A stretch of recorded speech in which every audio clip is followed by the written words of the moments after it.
నమస్తే. ఇప్పుడు మీరు చూడబోతున్న వీడియో ఖచ్చితంగా మీకు ఉపయోగపడుతుంది, నచ్చుతుంది కూడా. మరి మీకు నచ్చిన విషయం నాకు తెలియాలి అంటే ఈ వీడియోని మీరు లైక్ చేయాలి, షేర్ చేయాలి, అలాగే మన ఛానల్ని సబ్స్క్రైబ్ చేయాలి. మీ సపోర్ట్ని నాకు అందిస్తారు కదా. ఓకే, ఇప్పుడు వీడియోని స్టార్ట్ చేద్దాం.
హలో నమస్తే, నేను శ్రవంతి రెడ్ టీవీ భక్తి నుంచి ఇవాళ మేము ఇక్కడికి వచ్చాము. ఇక్కడ మేము ఇవాళ ప్రముఖ క్షేత్రము మాహేశ్వర్లో ఉన్నాం. మధ్యప్రదేశ్లో ఉన్న మాహేశ్వర్కి వచ్చాం. ఇంతకుముందు మాహేశ్వర్ని మాహిష్మతి సామ్రాజ్యంగా పేరు పిలువబడేది. కాలాంతరంలో మాహిష్మతి కాస్త మాహేశ్వర్ అయింది. పేరు మారిన తన ఉనికిని మాత్రం, అంటే ఆధ్యాత్మిక ఉనికిని మాత్రం ఇంకా ఇక్కడ పరిడవిల్లుతూనే ఉంది. ఎంతటి మంచి క్షేత్రము, ఎంత మనం చూడాల్సిన క్షేత్రము అని అంటే, ఒక్కసారి మీకు ఒక పేరు చెప్తాను, దాంతో మీరు చూడండి. రాణి అహల్యాబాయి హోల్కర్. మీ శక్తి అంతా ఒక చోటుకి కేంద్రీకృతమైనట్టు ఉంది కదా. అంటే ఏంటో తెలుసా? గూస్ బంప్స్ అనిపిస్తుంది కదా పేరు వినంగానే. రాణి అహల్యాబాయి హోల్కర్ అనగానే నాకు ఎంతో సంతోషం అనిపించింది. ఎందుకంటే ఎప్పుడు కూడా సనాతన ధర్మంలో స్త్రీకి ఎంతటి మహోన్నతమైన స్థానాన్ని ఇచ్చారు అనేది ఈ పేరును చూస్తే మనకు అర్థమవుతుంది. రాణి అహల్యాబాయి హోల్కర్ భర్త చనిపోయిన తర్వాత, మామగారు చనిపోయిన తర్వాత తన మరాఠా సామ్రాజ్యపు అధిష్ఠించిందనమాట. సింహాసనాన్ని అధిష్ఠించారు ఆవిడ. ఆ తర్వాత ఎన్నో క్షేత్రాల్లో మీరు చూడండి, గుజరాత్ కానివ్వండి, కాశీ కానివ్వండి, మాహిష్మతిలో కానివ్వండి, ఎన్నో గుళ్ళు కట్టించారు, ఎన్నో ధర్మశాలలు కట్టించారు. నిజంగా చెప్పాలంటే ఆవిడ ఎంత శివభక్తురాలంటే రోజు నర్మదా నదీ తీరానికి వచ్చి సైకత శివలింగాన్ని చేసి పూజించి మళ్ళీ నర్మదా నీటిలో కలిపేవారట. అందుకేనేమో ఈ ఏరియా అంతా ఎంత ప్రశాంతంగా ఉందంటే అసలు ఒక్కసారి చూస్తేనే చాలు, జన్మ ధన్యమైపోయింది. ఎటువంటి పరిస్థితుల్లోనూ అందరూ కలిసి రావాలి, పిల్లల్ని తీసుకురావాలి అని చెప్పి నా మనసుకి అనిపించింది. అయితే ఈ క్షేత్రంలో మనము శివలింగాన్ని రాజరాజేశ్వర స్వామిగా కొలుచుకుంటున్నాం. రాజరాజేశ్వర స్వామి పక్కనే అర్జునుడు కూడా చేరాడండి దీంట్లో. రాజరాజేశ్వర సహస్రార్జున లింగం పేరు మరొకసారి చెప్తాను. రాజరాజేశ్వర సహస్రార్జున లింగం. కాబట్టి ఇక్కడ ఇంకా విశిష్టతలు ఏంటి అనేది ముందు వెళ్తూ చూసుకుంటూ వెళ్దాం. ఈ విశిష్టత గురించి, ఈ క్షేత్ర మహత్యం గురించి, అసలు రాజరాజేశ్వర సహస్రార్జున లింగంగా పేరు ఎలా వచ్చింది అని చెప్పి మనం వివరంగా చెప్పుకున్నాం కదా. అలాగే ఫస్ట్ ఇక్కడ మనకి ప్రత్యక్షంగా వినాయకుడు కనపడుతున్నాడండి. వినాయకుడిని మనం తప్పకుండా పూజించుకుందాం. ఇక్కడ ప్రత్యేకంగా నార్త్లో ఏం చేస్తారంటే వినాయకుడిని విడిగా కాకుండా రిద్ధి సిద్ధిని కూడా పెడతారనమాట. ఆయన భార్యలుగా రిద్ధి సిద్ధి. రిద్ధి అంటే వృద్ధి చెందడమా, సిద్ధి అంటే సిద్ధించడం. కాబట్టి అమ్మవార్లను కూడా చక్కగా దండం పెట్టుకుందాం రండి.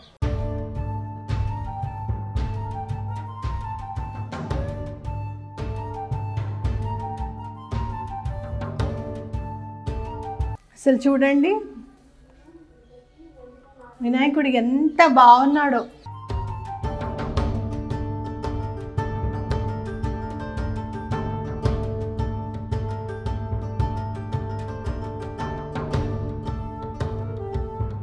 మనకి ఎటువంటి ఆటంకాలు లేకుండా వినాయకుడిని సిద్ధి రిద్ధితో సహా పూజించుకుంటే అసలు చాలా మంచిదండి. ఇక్కడ ఏమంటారంటే రిద్ధి సిద్ధి ఆయన భార్యలు, శుభ లాభు ఆయన పుత్రులుగా చెప్పుకుంటారనమాట ఇటు నార్త్ వైపు అంతా కూడా. అందుకనే వాళ్ళు ఏం చేస్తారంటే వినాయకుడి ఫోటో పెట్టి రిద్ధి సిద్ధి అని రాసి శుభ లాభ్ అని చెప్పి స్వస్తికి రాసి శుభ లాభ్ అని రాస్తారనమాట. ఆ శుభలాభ్ ఏమో ఆయన పిల్లలు, రిద్ధి సిద్ధి ఏమో ఆయన భార్యలు అని చెప్పి చెప్తారు. ఏదైనా కూడా నిజంగా చెప్పాలంటే మన అభివృద్ధి అయినా మనకి ఏదైనా సిద్ధించడం కోసమైనా మనకి శుభం కలగడానికైనా లాభం రావడానికైనా వినాయకుడు అండ తప్పకుండా ఉండాలండి. ఎటువంటి విఘ్నము ఆటంకము లేకపోతేనే మనము తప్పకుండా ఆ పనులు చేయడానికి ఎటువంటి ఆటంకం లేకుండా పనులు చేసుకుంటూ వెళ్తుంటేనే కదా మనకి విజయం అనేది సిద్ధిస్తుంది. చక్కగా గంటలు కూడా వినాయకుడి గురించి మాట్లాడుకుంటుంటే గంటలు కూడా వినపడుతున్నాయి చూడండి. అవును, ఆయన స్థానం అనేది ఎవ్వరూ భర్తీ చేయలేనిది. మనకి విఘ్నాలకి దేవతలు సైతం మన విఘ్నాలకు అసలు అధిపతి ఉండాలి అని చెప్పి వినాయకుడిని విఘ్నాధిపతిగా కూర్చోబెట్టారు, నిలబెట్టారని చెప్పి మనకు చెప్పుకోవచ్చు. వినాయకుడు ఎంత కలర్ఫుల్గా ఉన్నాడు కదండి, అసలు నిజంగానే వినాయకుడే కూర్చున్నట్టుగా అనిపిస్తుంది. మనం ఇంకా చాలా గుళ్ళు ఉన్నాయి, ఒక్కొక్క గుడి గురించి చెప్పుకుంటూ వస్తాను. ఇక్కడ ఎప్పుడు కూడా శివుడు అనగానే నంది చక్కగా బయట కూర్చొని శివుడినే చూస్తూ ఉంటాడట. ఆ నందిని ఒక్కసారి పరికించండి. 17వ శతాబ్దంలో కట్టిన గుడి అన్నమాట ఇది. మీరు ఇక్కడ చూస్తున్నట్టయితే కనుక రాజరాజేశ్వర సహస్రార్జున మందిరం రాసుంది. అలాగే 11 అఖండ జ్యోతులు అని చెప్పి కూడా రాసుంది. అంటే 11 హిందీలో నెంబర్ వేసి అఖండ జ్యోతి అని రాశారు. అదేంటంటే 11 అఖండ జ్యోతులు ఎన్నో వందల సంవత్సరాలుగా అలాగే వెలుగుతూ ఉన్నాయన్నమాట.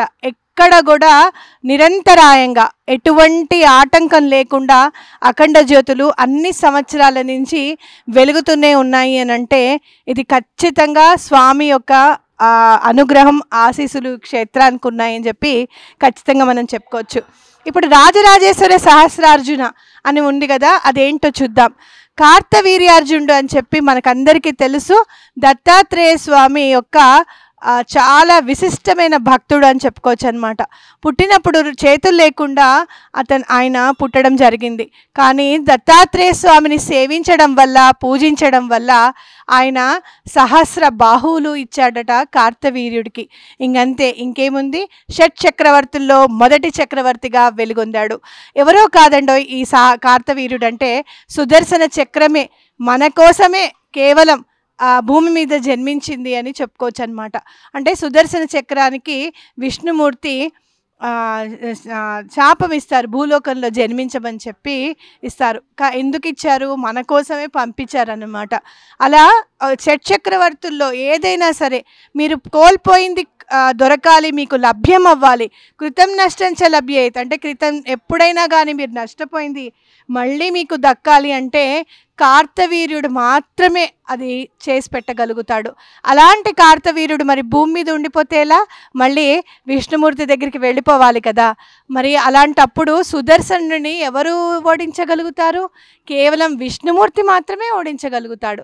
కాబట్టి పరశురాముడుగా జన్మించి ఆ కథనంతా సృష్టించి మళ్ళీ తనలో లయం చేసుకున్నాడు. అయితే సుదర్శనుడు శివకేశవులకి భేదం లేదు అని మనం చెప్పకనే చెప్పుకోవచ్చు. ఈ క్షేత్రం కూడా దానికి ఎంతో మీరు చూస్తే కనుక ఎక్కడైనా లింగ స్వరూపము మళ్ళీ విష్ణు సహస్రం ఒకే క్షేత్రంలో ఉన్నాయండి అని చెప్పుకోవచ్చు. కానీ ఇక్కడ లింగ రూపంలో లోనే సుదర్శనుడు ముక్తి పొందాడు అనమాట. ఆ లింగంలో కలిసిపోయాడు సహస్రార్జునుడు. కాబట్టి రాజరాజేశ్వర సహస్రార్జున లింగంగా ఇక్కడ పేరు వచ్చిందనమాట స్వామికి. అలా మనం 11 జ్యోతులు నేను చూస్తే ఎంత విశిష్టత ఉంది ఆ 11 జ్యోతులకి అంటే గనక మనకి బయట నుంచి కేవలము 7 జ్యోతులు మాత్రమే కనపడతాయి అన్నమాట మనం ఎంత వంగి చూసినా. ఎందుకంటే అంతరాలయంలోకి ఎవరు వెళ్ళలేరు. అందులో గుడి ఎంత చిన్నదైనా కూడా చాలా స్ట్రిక్ట్గా వీడియోస్ కానివ్వండి, ఫొటోస్ కానివ్వండి అలవ్ లేదు అని చెప్పారు. ఎంతో శ్రద్ధతో చేస్తారు ఇక్కడ పూజలు. ఎవరైనా కూడా ఈ ఊర్లో జన్మిస్తే చాలామంది అనుకుంటారట, ఈ ఊర్లో జన్మించాము అని అంటే ఇక్కడ స్వామిని సేవించడానికే మనం జన్మించాము అని ఆల్మోస్ట్ ఇక్కడే ఉండి స్వామిని నెమ్మదిగా సేవించుకుంటూ ఉంటారట, దేని గురించి ఆలోచించకుండా. కాబట్టి ఇక్కడ ఏది అలవ్ లేదనమాట. చిన్న గుడైనా కూడా మొబైల్స్ కానీ వీడియోస్ కానీ అలవ్ లేవు. అయితే అంతరాలయంలో మనకి అఖండ జ్యోతులు బయట నుంచి చూస్తే 7 జ్యోతులే కనపడతాయి.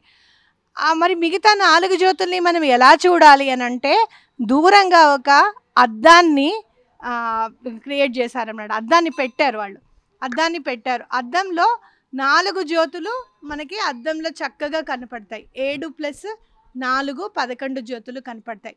ఎన్నోసార్లు నేను చెప్పాను, సంఖ్యాశాస్త్ర పరంగా 11కి చాలా విశిష్టత ఉంది అని చెప్పాను.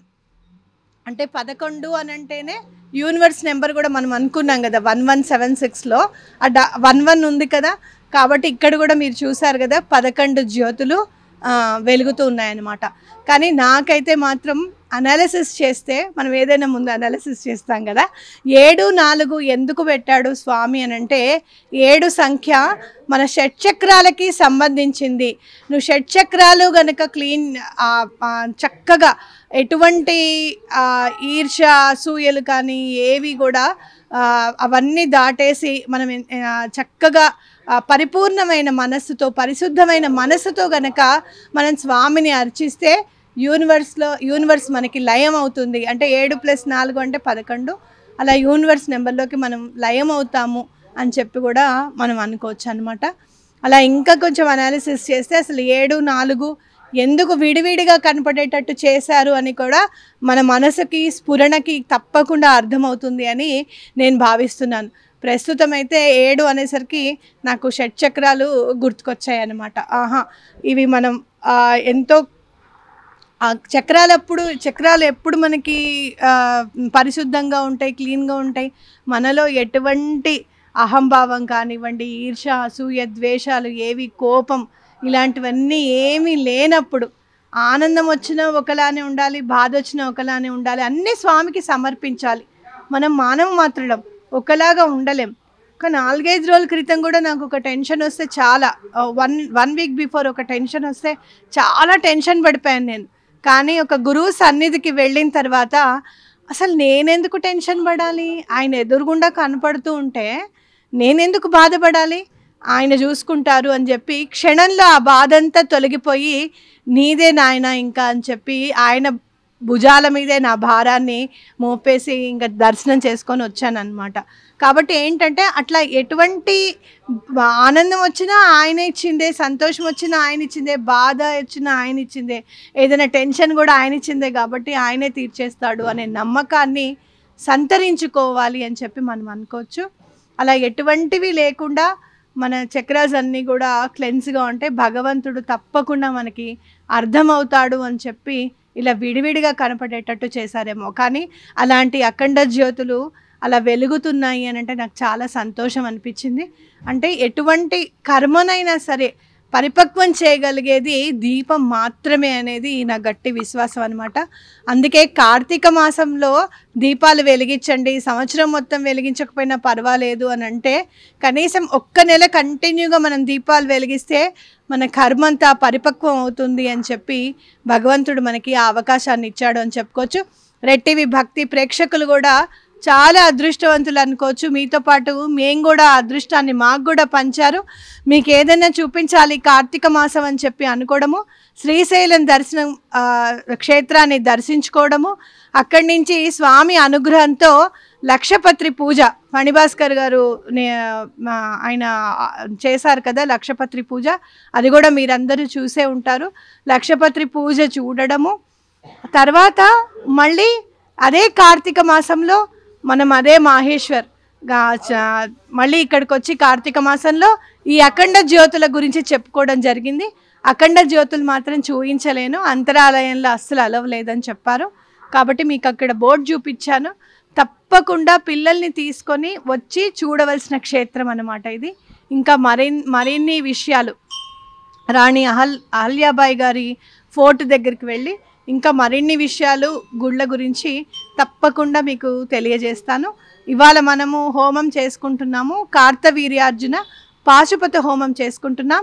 అలాగే లింగానికి కూడా మహామృత్యుంజయ హోమం కూడా నిర్వహించుకుంటాం అన్నమాట లింగం దగ్గర.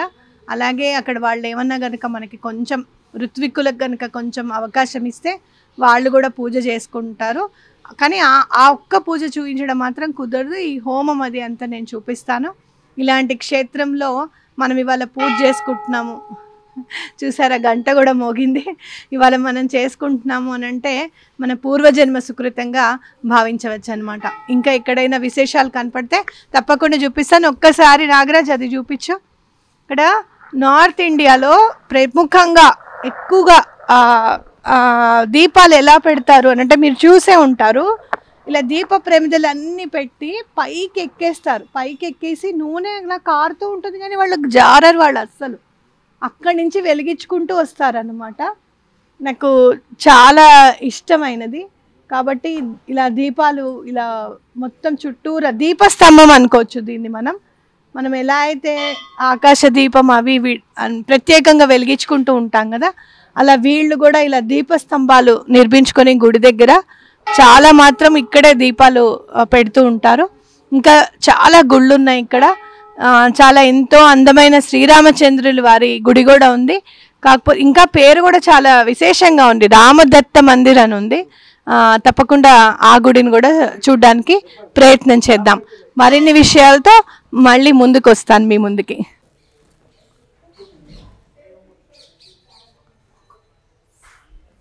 దగ్గరికి రా.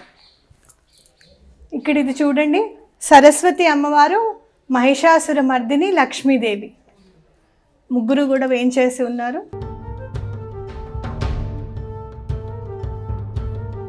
ముగ్గురమ్మల మూలపుటమ్మ. కాకపోతే ఇక్కడ అమ్మని 3 అవతారాల్లో కూడా విడివిడిగా చూపించారన్నమాట. మనం ఇక్కడ జనరల్గా దుర్గా అమ్మవారిని మనం పూజిస్తాం కదా, వీళ్ళు మహిషాసుర మర్దినిగానే అమ్మవారిని ఇక్కడ ప్రతిష్ఠించడం జరిగిందనమాట. కాకపోతే పైన చూడండి, వినాయకుడిని కూడా ప్రతిష్ఠించారు. అంటే లక్ష్మీ సరస్వతులు ఎక్కడైతే ఉంటారో వినాయకుడు కూడా తప్పకుండా ఉంటారు. మనం అది చిత్రపటాల్లో చూస్తూనే ఉంటాము. ఎక్కడైతే లక్ష్మీ అమ్మవారు ఉంటారో అక్కడ నారాయణుడు తప్పకుండా ఉంటారు. నారాయణులు ఎక్కడైతే ఉన్నారో లక్ష్మీ అమ్మవారు కూడా అక్కడే ఉంటారన్నమాట. కాబట్టి ఇక్కడ విష్ణు మందిరం కూడా చూడండి, లక్ష్మీ అమ్మవారి ఖచ్చితంగా ఎదురుగుండానే అమ్మవారిని ప్రతిష్ఠించడం జరిగిందనమాట.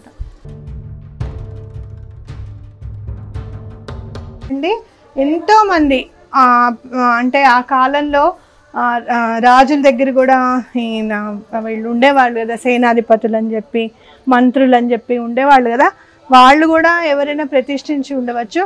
గుడి చుట్టూరా ఆల్మోస్ట్ ఒక 5-6 శివలింగాలు, చిన్న చిన్న శివలింగాలు అయితే మనకి కనపడుతున్నాయి అన్నమాట. ప్రధాన లింగం అయితే మనం రాజరాజేశ్వర సహస్రార్జున లింగంగా మనం చూసుకోవచ్చు.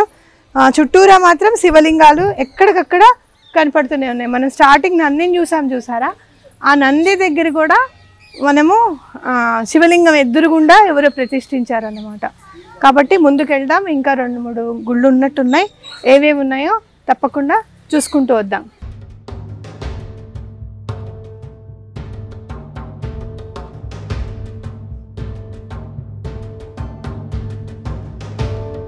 కార్తవీర్యార్జునుడు సహస్రబాహు అని అనుకోవడమే కానీ ఆయన గుడి ఎక్కడ ఉంది, ఆయన ఎక్కడికి వెళ్ళి ఆయనను పూజించాలి అని చెప్పి ఎప్పుడు కూడా మనం వెతుక్కుంటూనే ఉంటాం. మీరే కాదు, నేను కూడా వెతుక్కుంటాను.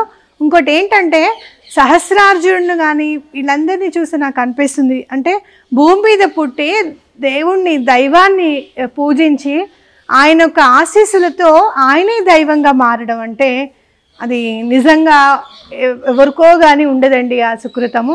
ఎంత సుదర్శనుడు అయినప్పటికీ భూమి మీదకి వచ్చేటప్పటికి వాళ్ళు ఏంటి అనేది మర్చిపోతారట. అంటే పుట్టిన తర్వాత క్రితం ఏది గుర్తుండదట వాళ్ళకి. అయినా కూడా గుర్తు లేకపోయినా ఆ పూర్వజన్మ సుకృతాన్ని బట్టి మనకి దైవ ఆరాధన అనేది అలవడుతుందన్నమాట. కాబట్టి అలా మళ్ళీ చేతులు లేకపోతే చూడండి, ఇప్పుడు సహస్ర బాహు చూడండి, ఆయనను చూస్తేనే చూపించి రాజు, ఆయనను చూస్తేనే మనకి ఏ కష్టం వచ్చినా, మనం ఏం నష్టపోయినా మనకి ఏమి భయం లేదు. ఈ కార్తవీర్యార్జునుడు ఉన్నాడు, ఆయన సహస్ర బాహులతో మళ్ళీ మనకి తెచ్చి మన ఒడి నింపుతాడు అనేది ఖచ్చితంగా మనకి ధైర్యం లభిస్తుందన్నమాట. నిజంగా విష్ణుమూర్తి ఎంత కారుణ్యమూర్తి అండి భగవంతుడు. సుదర్శనుడు తన దగ్గర ఉంటే కాదు, భూమి మీద కూడా వాళ్ళకి అందుబాటులో ఉండాలి అని చెప్పి డైరెక్ట్గా సుదర్శనుడిని పంపించాడు అనుకోండి, మనం ఆ స్పిన్నింగ్ని స్పీడ్లో తిరుగుతూ ఉంటుంది చూసారా, దాన్ని మనం భరించగలగాలి కదా. అలా కాకుండా మామూలుగా ఒక షట్చక్రవర్తుల్లో మొదటి చక్రవర్తిగా ఆయనని పంపించి మళ్ళీ ఆయనకి దత్తాత్రేయ స్వామి యొక్క అనుగ్రహం లభించే విధంగా ఆయనని అనుగ్రహించి ఆ అనుగ్రహంతో మనందరినీ కూడా ఇంకేం భయం లేదు.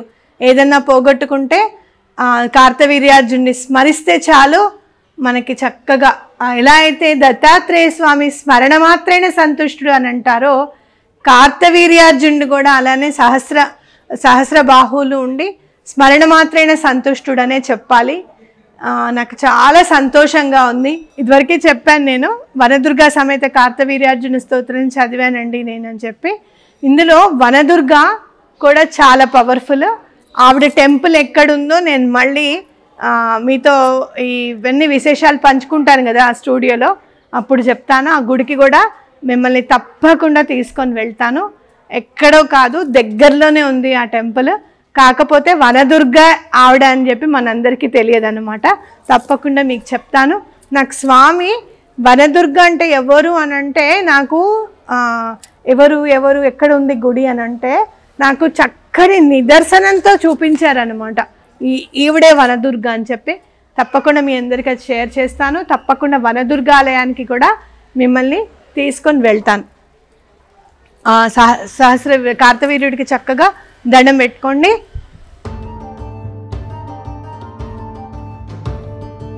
శ్రీ రామదత్త మందిరం రాశారు చూడండి, రామదత్త మందిరం. మనం ఎక్కడ కూడా ఈ పేరు వినుండం కదా, రామచంద్రమూర్తి అనే వింటాం కదా. అబ్బా, గంట కూడా నిజమేని మోగిందండో. అసలు శ్రీరామచంద్రమూర్తి అంటేనే అందానికి ప్రతీక. ఆయన అందానికి ఒక రూపం ఉందా అనంటే ఉందండి, మా శ్రీరామచంద్రమూర్తి ఉన్నాడు చూడండి అని చెప్పి చెప్పుకోవచ్చు. ఎంత చక్కగా అలంకరించబడి ఉన్నాడో చూడండి. ఎప్పుడు కూడా ఇక్కడ విశిష్టత చూడండి. ఆంజనేయ స్వామి ఎప్పుడు కూడా లక్ష్మణ స్వామి దగ్గర ఉంటారు కదా, ఈసారి సీతామ్మవారి దగ్గర ఉన్నారు. ఎందుకో తెలుసా? అమ్మకు చెప్తే తొందరగా అయ్యవారికి చెప్పి పని చేయిస్తుందని. కాబట్టి ఈ విజువల్ చూసి ఇక్కడ రామచంద్రమూర్తికి దండం పెట్టేసుకోండి, సీతామ్మవారికి కూడా దండం పెట్టుకోండి. ఏదున్నా మీ కోరిక అమ్మకు చెప్తే తప్పకుండా రామచంద్రమూర్తి దయ చూస్తాడని. అందుకే రామదాసు నన్ను కరుణించమని చెప్పమ్మా ఒక్కసారి అని చెప్పి కీర్తన రూపంలో ఆవిడికి ఆయన బాధని తెలియజేసుకున్నారు అని కూడా నాకు అనిపిస్తుంది. లెఫ్ట్కి వినాయకుడు మందిరం కూడా ఉంది. అలాగే అటు చూడండి, ఇటు ఇది దత్తస్వామి అనఘాలక్ష్మి దత్తాత్రేయుడు. అక్కడ మీకు కామధేనువు కూడా కనిపిస్తుంది చూసారా. అందుకే పక్కన కూడా దత్తాత్రేయుడిని విడిగా కూడా పెట్టారు వీళ్ళు. అందుకే దత్తాత్రేయ స్వామి క్షేత్రం కదండి కార్తవీర్యార్జునుడు అంటే. దత్తాత్రేయ స్వామి యొక్క భక్తుడు కాబట్టి మన ఈ శ్రీరామచంద్రుడు కూడా ఇక్కడ రామదత్తుడు అయ్యాడనమాట. అంతేగా.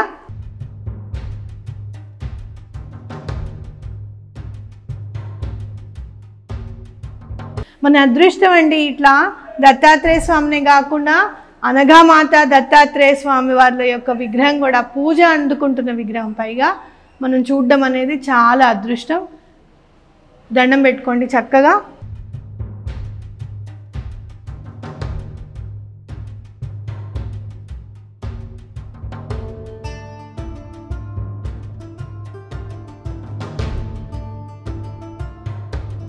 మనం ఇక్కడ చూస్తే చూడండి సూర్యనారాయణ మందిర్. బా ఎక్కడన్నా సూర్యుడి గుడి చూడగలుగుతామా?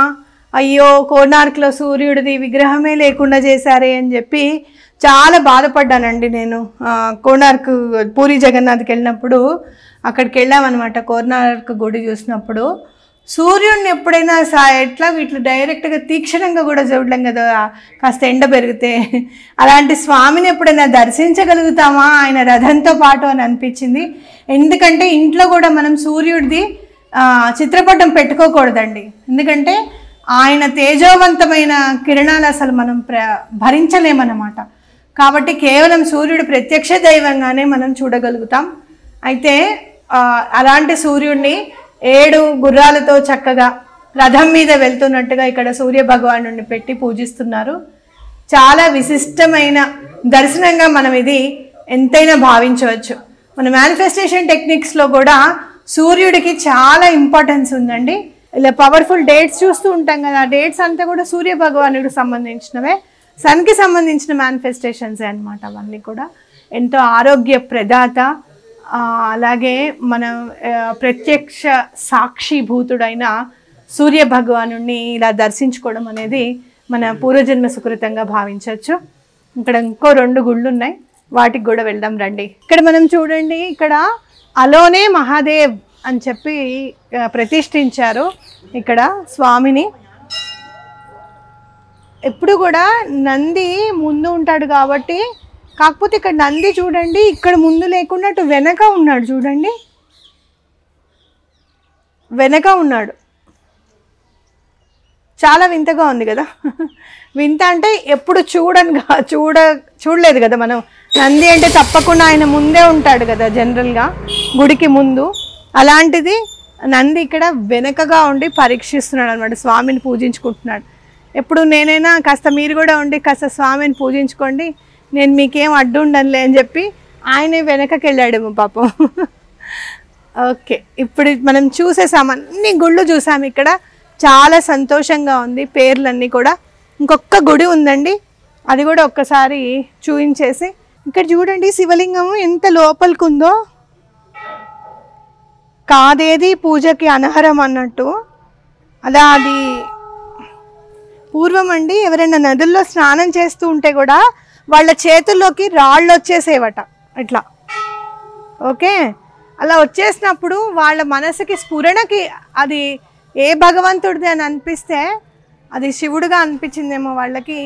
అది ఏమాత్రం చెక్కబడినట్టుగా లేదు, అలానే రాయి తీసుకొని వచ్చి పెట్టేశారనమాట. అట్లానే ఎవరు ప్రతిష్ఠించారో మహానుభావులు, నిజంగా అదృష్టవంతులనే చెప్పుకోవచ్చు.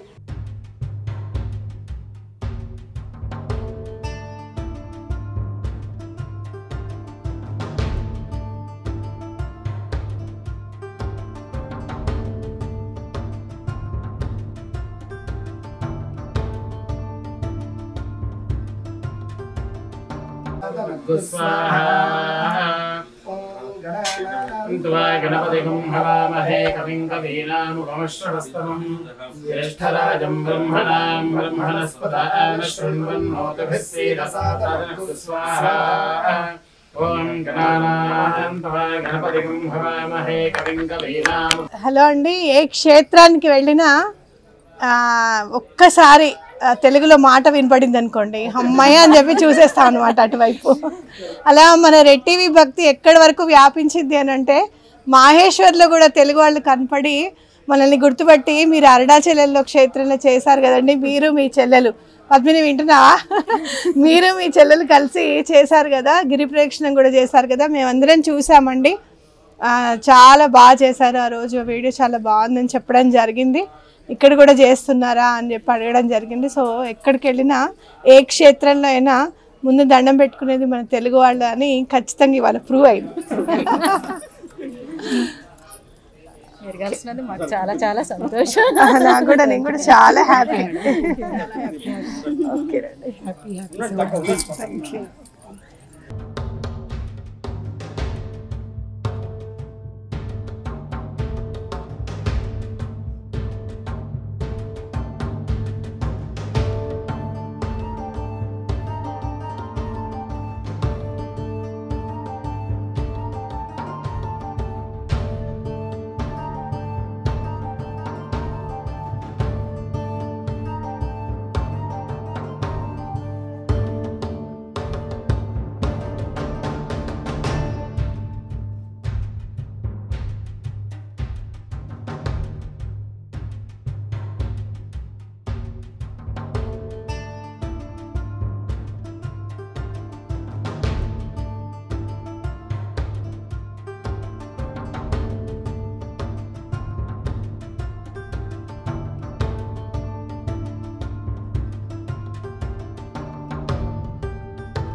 అనురాధ నక్షత్రం.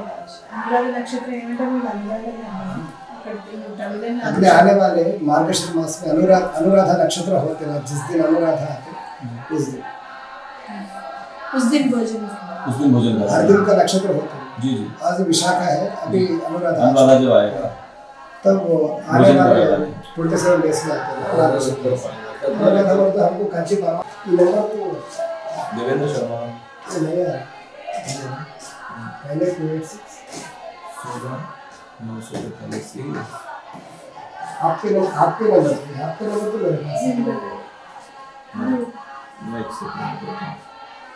मेरे पास ये ऊपर कर लीजिए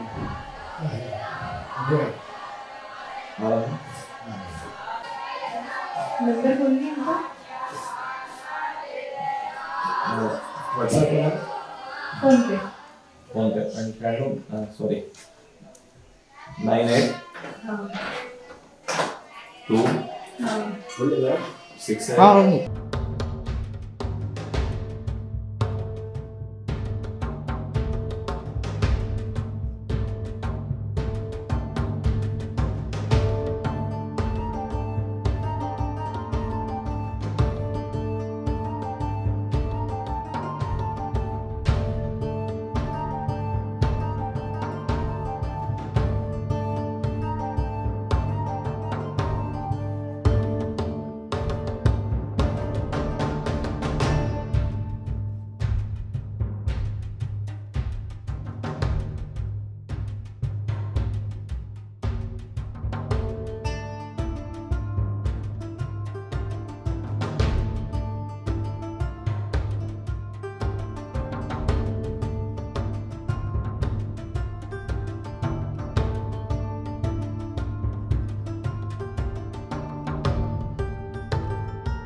ఇక్కడ మనము చాలా మంచి స్థలంలో ఉన్నామండి. ఒక వేద పాఠశాలలో ఉన్నాము. పిల్లలందరూ కూడా వారి వారి తల్లిదండ్రులను అంతా వదిలేసి ఇక్కడికి వచ్చి సుమారు 8 సంవత్సరాలు వేదం నేర్చుకుంటారు. అయితే మనం కృష్ణ యజుర్వేదం నేర్చుకుంటాం, ఇక్కడ శుక్ల యజుర్వేదం నేర్పిస్తారు. శుక్ల యజుర్వేదం నేర్పిస్తారు పిల్లలు. చక్కగా అందరూ కూడా అన్నదమ్ముల్లాగా కలిసిమెలిసి ఉండి చక్కగా తల్లిదండ్రులందరినీ కూడా వదిలేసి వాళ్ళ కుటుంబాన్ని వదిలేసి పాపం సంవత్సరానికి ఒక్క నెల రోజుల్లో 15 రోజుల్లో పంపిస్తారండి. 8 సంవత్సరాలంతా మళ్ళీ పంపించరు. ఇంకా అంత స్ట్రిక్ట్గా ఉంచుతారన్నమాట. వేద పాఠశాలలో ఎప్పుడైనా కానీ మనం ఏమన్నా పిల్లలకి తినడానికి ఇచ్చారా లేదా, పిల్లలు తిన్నారా లేదా అని కంచి పరమాచార్య గారు ఎప్పుడు కూడా పిల్లల విషయం కనుక్కుంటూ ఉండేవారట. పిల్లలు ఏదైనా ఎవరైనా మంచి స్వీట్ కానీ మంచిగా ఫలాలు కానీ తెచ్చిస్తే ముందు పిల్లలకి ఇవ్వండి, వేద పాఠశాలలో పిల్లలకి ఇవ్వండి, వాళ్ళు ఇష్టంగా తింటారు, పాపం తల్లిదండ్రులను వదిలేసి వచ్చి ఇక్కడ మన దగ్గర ఉన్నారు అని చెప్పి ముందు వాళ్ళకి ఇంపార్టెన్స్ ఇచ్చేవారట కంచి పరమాచార్య గారు. అందుకని నేను ఎప్పుడైనా కూడా ఎక్కడికైనా వస్తే ముందు వేద పాఠశాలలో భోజనానికి కట్టడానికి ఎంతో సుముఖత చూపిస్తాను, ఆశీర్వాదం ఉంటుంది అని చెప్తాను. భగవంతుడు మనం ఏదైనా మంచిని అనుకుంటే ఎలా చేయిస్తాడో చూడండి. యాక్చువల్గా వేద పాఠశాలకు వచ్చినప్పుడు ఇక్కడ కొంచెం అమౌంట్ కడదాము అని చెప్పి నేను అనుకున్నాను, ఒక్కరోజు భోజనానికి అని చెప్పి కడదాం అనుకున్నాం.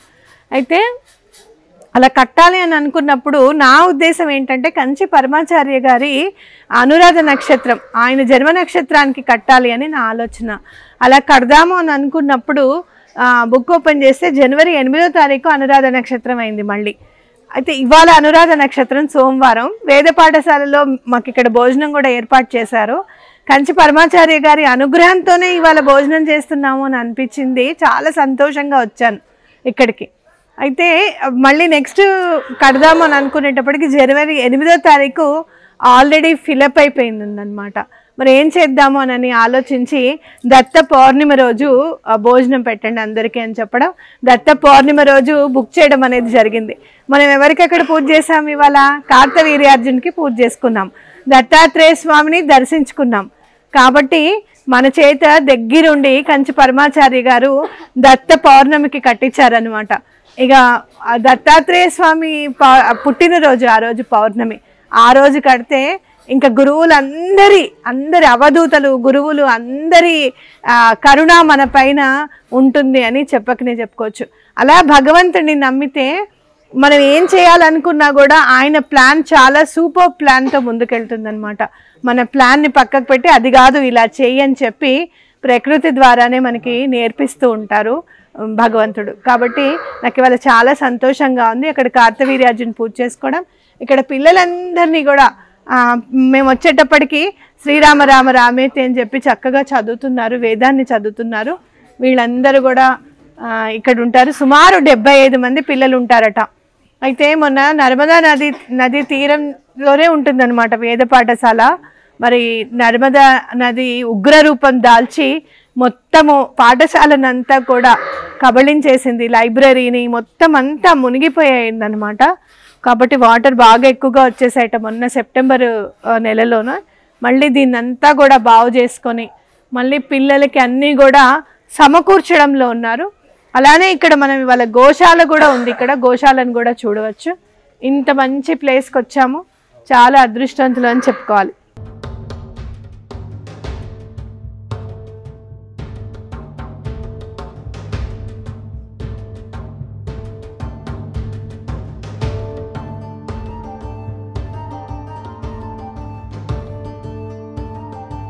రాణి అహల్యాబాయి హోల్కర్ అదేంటి ఫోర్ట్, ఆనందంతో మాటలు రావడం లేదు, ఫోర్ట్ని చూడడానికి వెళ్తున్నాం. ఆవిడ రాజప్రాసాదాన్ని తప్పకుండా చూపించడానికి నేను ప్రయత్నం చేస్తాను.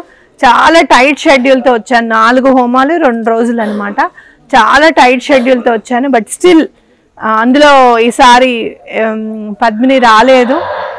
చాలా అంటే హెక్టిక్ షెడ్యూల్ అనిపిస్తుంది అనమాట దానివల్ల. ఎందుకంటే తను చేసే వర్క్ ప్లానింగ్ కానీ అక్కడ చేద్దాం ఇక్కడ చేద్దాం అంతా ప్లానింగ్ అంతా తనే చేసుకుంటుంది కదా.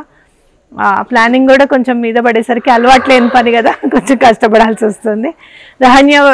రాణి అహల్యాబాయి ఫోర్ట్ కూడా మళ్ళీ నెక్స్ట్ వీడియోలో మీకు చూపించడం జరుగుతుంది.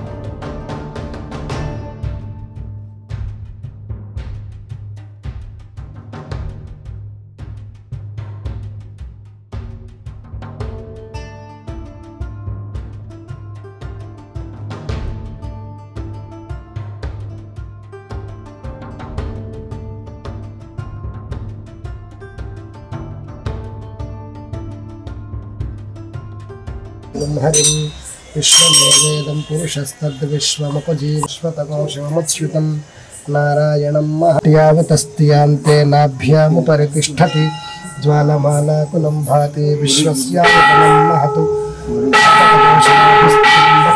कोशसन्निभं तस्यान्ते शशरं सूक्ष्मं तस्मिन् सर्वम्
నమస్తే. ఇవాళ మనము రాణి అహల్యాబాయి హోల్కర్ ఫోర్ట్లో ఉన్నాం, అంటే కోటలో ఉన్నాం. రాణి అహల్యాబాయి హోల్కర్ జీవితం గురించి ఒక్కసారి మనము తలుచుకుంటే కనుక ఆవిడ జీవితంలో తల్లిదండ్రులు అత్తమామలు పోషించిన పాత్ర చాలా వెలకట్టలేనిది. ఎందుకంటే ఆ రోజుల్లో నీకు చదువు అవసరము అని చెప్పి తండ్రి చక్కగా చదువు చెప్పించారు. అలాగే ఆవిడ పెళ్లి చేసేసుకున్న తర్వాత అత్తగారు కూడా చాలా ప్రోత్సహించారు. అంటే ఆవిడకి చిన్నప్పటి నుంచే సైనిక కవాతాన్ని ఎట్లా మెయింటైన్ చేయాలి, అలాగే అకౌంట్స్ ఎట్లా మెయింటైన్ చేయాలి, ఇవన్నీ కూడా ఆవిడ అత్తగారి దగ్గరే నేర్చుకున్నారట. అలాగే ఆవిడ భర్త ఫిరంగి గుండుకి తగిలి ఆయన చనిపోయారన్నమాట. చనిపోయినప్పుడు అప్పుడు ఏంటంటే సతీ సహగమనం అనేది ఉంది. అంటే భర్త చనిపోతే అదే చితిలో భార్య కూడా తనంతటి తానే ప్రవేశించి ప్రాణాలు అర్పించాలి. అయితే నేను అలానే చేస్తాను అని చెప్పి ఆవిడ అన్నీ సమకూర్చుకున్నారట. ఎందుకు అలా చేస్తావు అని అంటే, నా భర్త ఎప్పటికీ నీతోడే ఉంటాను, నీ వెంటే ఉంటానని చెప్పి అకస్మాత్తుగా నన్ను వదిలి వెళ్ళారు. కాబట్టి నేను కూడా సతీసాగమనం చేస్తాను అని చెప్పానంటే ఆవిడ మామగారు అన్నారట, చివరి వరకు తోడుంటాడు అని కొడుకు పుట్టాక చివరి వరకు తోడుంటాడని నేను అనుకున్నాను, కానీ వాడు మధ్యలోనే వెళ్ళిపోయాడు. నువ్వు కూడా అలానే వెళ్ళిపోతావా, అలా కుదరదు అని అంటే, లేదు నేను చేస్తానని ఆవిడ పట్టుపడితే, అయితే సరే ఫస్ట్ నేను చనిపోతాను, తర్వాత నువ్వు సతీసాగమనం చెయ్యి అని అనేసరికి ఆ ఒక్క మాటతో ఆవిడ ఆగారట. నిజంగా ఆ రోజు ఆయన అలా చేశారు కాబట్టి మన రాణి అహల్యాబాయి గారి వీరత్వాన్ని మనం ఈరోజు ఈ కోట గోడల్లో చూడగలుగుతున్నాం. ఎందుకు అనంటే ఆవిడకి పరమశివుడు అంటే ఎంత భక్తి అంటే, ప్రతిరోజు నర్మదా నది తీరానికి వెళ్ళి సైకత లింగాన్ని తయారు చేసి ఆ నీళ్ళల్లో నర్మదా నది నీళ్ళలో మళ్ళీ సమర్పించేసేవారట. ఎంతో పూజ చేసుకునేవారట. అలాగే కార్యకలాపాలకు వస్తే సైనికుల్ని ఎలా శిక్షణ ఇవ్వాలి వాళ్ళందరికీ అని చెప్పంటే ఆర్మీ గురించి మొత్తం తెలుసు అన్నమాట ఆవిడికి. చాలా జాగ్రత్తగా ఉండేవారట. ఎప్పటికప్పుడు ఎవరున్నారు, పొలిమేర్లలో ఎవరున్నారు, ఎవరన్నా రాజ్యం మీదకి దండెత్తి వస్తున్నారా అని చెప్పి ఎప్పటికప్పుడు సమాచారాన్ని సేకరిస్తూ ఉండేవారట. అంటే ఆవిడ మినిమం 70 ఇయర్స్ మ్యాక్సిమం బ్రతికారు. 20 ఏళ్ళు 30 ఏళ్ళు వచ్చేసరికి ఆవిడ అధిష్ఠించారనమాట సింహాసనాన్ని. అన్నేళ్ళు అప్రతిహతంగా పరిపాలించడం అనంటే ఆ రోజుల్లో చాలా కష్టం. ఎందుకంటే 1725లో ఆవిడ పుట్టారు, 1794లో ఆవిడ చనిపోయారు. ఆ రోజుల్లో ఇన్వేడర్స్ ఎక్కువ, అంటే మనకి ముస్లింలు కావచ్చు, లేకపోతే బ్రిటిషర్స్ కావచ్చు, అట్లా ఇన్వేడ్ చేశారు కదా. చాలామంది వచ్చి పరిపాలిస్తాం మిమ్మల్ని అని చెప్పి మన నెత్తి మీద ఎక్కి కూర్చున్నారు కదా. అలాంటివి చాలా ఉన్నాయన్నమాట. కానీ వాళ్ళందరినీ కూడా వాళ్ళు ఎప్పటికప్పుడు రాజ్యం మీద, మన భారతదేశం మీద దండెత్తడము, గుళ్ళన్నీ కూడా నాశనం చేయడం, వెళ్ళిపోవడం, మళ్ళీ కూడా ఆ గుళ్ళన్నీ పునర్నిర్మించడం. అలా కాశీ అయితే ఎన్నిసార్లు వాళ్ళు గుడిని కూలదోసేస్తే అన్నిసార్లు ఆవిడ పునర్నిర్మించారన్నమాట కాశీని. అలాగే సోమనాథ్ క్షేత్రాన్ని కూడా, గుజరాత్లో ఉన్న సోమనాథ్ క్షేత్రాన్ని కూడా ఆవిడ మళ్ళీ ఎప్పటికప్పుడు పునర్నిర్మిస్తూనే ఉన్నారు. అలా ఎన్నో ధర్మశాలలు స్థాపించారు, ఎన్నో గుళ్ళని పునరుద్ధరించారు, ఆ గుళ్ళు సక్రమంగా నడిచేటట్టుగా చేశారు. నిజంగా ఆవిడ శివుడికి పరమ భక్తురాలు. అలాగే తప్పకుండా ఈశ్వరుడు కూడా చాలా ఇష్టపడి ఉంటాడు ఆవిడనే అని అనిపిస్తుంది అనమాట. సో అలాంటి ఆవిడ పరిపాలించిన కోట, ఆవిడ నడయాడిన కోటలో ఇవాళ మనం ఉన్నాము అని అంటే అది ఈశ్వర ప్రసాదంగానే భావించాలి. తప్పకుండా మీకు కోటకి నేను ఎక్కడ అంటే చాలా తక్కువ మనం చూస్తుంటాం, ఎప్పుడు కూడా కొండపైన కట్టుకోవడము అలా చూస్తూ ఉంటాం. కానీ ఈ కోటలో మాత్రము యమునా నది తీరాన కట్టి ఉంది. ఎవరైనా ఎంటర్ అయిపోవచ్చు అనమాట. శత్రు దుర్భేద్యంగా ఉండాలి అని చెప్పి అందరూ కూడా కొండపైన కట్టుకోవడము, ఎలా వచ్చేవాళ్ళు, ఎలా మంచినీళ్ళు తాగేవాళ్ళు, ఇవన్నీ మనం ఆలోచిస్తుంటాం. కానీ ఇక్కడ మాత్రము చక్కగా ఎంటర్ అయిపోవచ్చు. అలాగే నర్మదా నదీ తీరాన ఆవిడ కట్టుకున్నారన్నమాట. నర్మదా నదికి కూడా మన ఆధ్యాత్మికత చాలా సంతరించుకుందండి. నర్మదా నదీ పరిక్రమ మినిమం చెయ్యాలి అని అంటే ఖచ్చితంగా చాలా ఏళ్ళు పడుతుందన్నమాట. అంటే కంటిన్యూగా దానికోసమే ప్రయత్నం చేస్తే 3 నుంచి 6 నెలల్లో, నెమ్మదిగా చేద్దాం అని అంటే ఎప్పుడైనా టైం పడుతుంది. అలా నర్మదా నదీ పరిక్రమ కూడా చేసిన వాళ్ళు ఎంతోమంది ఉన్నారు. ఇప్పుడు మనము అటు వెళ్ళి మీకు నర్మదా నదీ తీరాన్ని చూపిస్తాను. వీలుంటే గనక మన పిల్లలకి రాణి అహల్యాబాయి హోల్కర్ గురించి తప్పకుండా చెప్పాలి. మరాఠా రాజ్యం అన్నమాట. చిన్నప్పటి నుంచి కూడా సనాతన సాంప్రదాయాన్ని, హిందుత్వాన్ని చక్కగా అర్థం చేసుకొని ఆవిడ అటు శివుడికి కానీ ఇటు ప్రజలకి కానీ ఎంతో సేవ చేశారు. కాబట్టి కోటలో ఆవిడ అష్టధాతువులతో ఆవిడ విగ్రహాన్ని తయారు చేసి కోట లోపల కూడా పెట్టారనమాట. ఇప్పుడు అక్కడ అహల్యాబాయి ఫోర్ట్ని చూసేసుకొని దత్త మందిరానికి వచ్చామండి.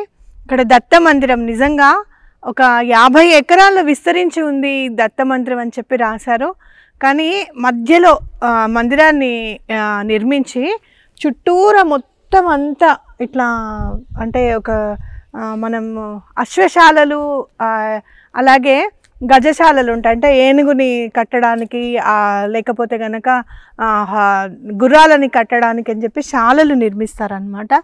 అలా పెద్దగా నిర్మించి ఉండడం అనేది కనపడుతుంది.